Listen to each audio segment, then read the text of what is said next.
وہ ایک بڑی ضروری بات ہے، بہت زیادہ ضروری بات، اور یہ کہ ملائکہ کی ایک خاص جماعت ہے، ایسی ہے جس کا تعلق جماعت انسان کے ساتھ ایسا ہے جیسے دماغ کا تعلق باقی جسم کے ساتھ ہوتا ہے۔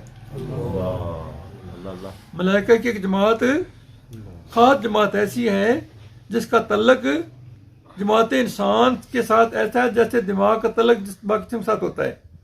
انسان جو نیک اور بد عمل کرتا ہے اس سے ملائکہ ضرور متاثر ہوتے ہیں۔ جاگتے ہو؟ یہ زندگی سنوانے والا بیان ہے۔ یہ انسان جو نیک و بد عمل کرتا ہے اس سے ملائکہ ضرور متاثر ہوتے ہیں۔ جس طرح انسان کے پاؤں میں ایک کانٹا کا چبھنا اس کے دماغ کو جو کہ مرکز اعصاب ہے متاثر کرتا ہے، اس طرح ادنا سے ادنا نیک و بد فعل کرنا ان ملائکہ پر اثر ڈالتا ہے۔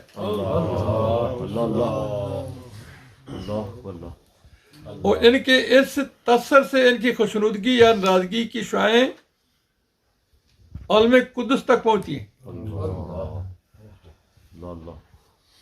ان کی اس سمجھ آ رہی؟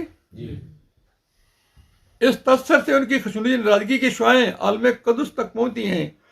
اس معنی میں اللہ کے ملائکہ کے حق میں فرمایا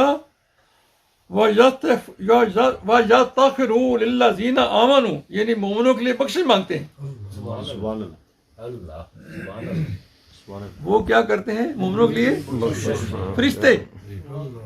اور ذاکری جماعت کو رحمت کے باروں میں ڈھانپ لیتے ہیں۔ آپ نے سنا ہی حدیث میں رکھتے ہیں وَجَعَلَنَهُمُ اللَّاعِنُونَ، اور یہ لعنت کرنے والے برے لوگوں پر لعنت کرتے ہیں۔ جو فرشتے یعنی جن کی یہ ڈیوٹی ہے کہ برے لوگوں پر لعنت کرتے ہیں، خاص فرشتے اللہ جو ہے مقرر جو ذکر تلاش میں پھرتے رہتے ہیں، ان گرہ پر وہ ڈھانپ لیتے ہیں۔ دوسرے فرشتے جو نیک عمل کرتے ہیں انسانوں کے لیے استغفار کی دعا کرتے ہیں۔ اس طرح کتنی ڈیوٹی دے رہے ہیں انسان کی،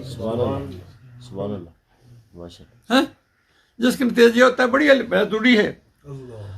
جب وہ استغفار کی دعا کرتے ہیں اور دوسرے فرشتے لعنت کرتے ہیں، جس کا نتیجہ یہ ہوتا ہے کہ عالم غیب تصرف سے ان اعمال کے مطابق دنیا میں اچھے یا برے اثار کا ظہور ہو جاتا ہے۔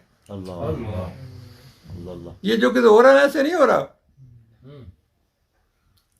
ہمارے مال جاتے ہیں نا تو وہاں سے جواب آتا ہے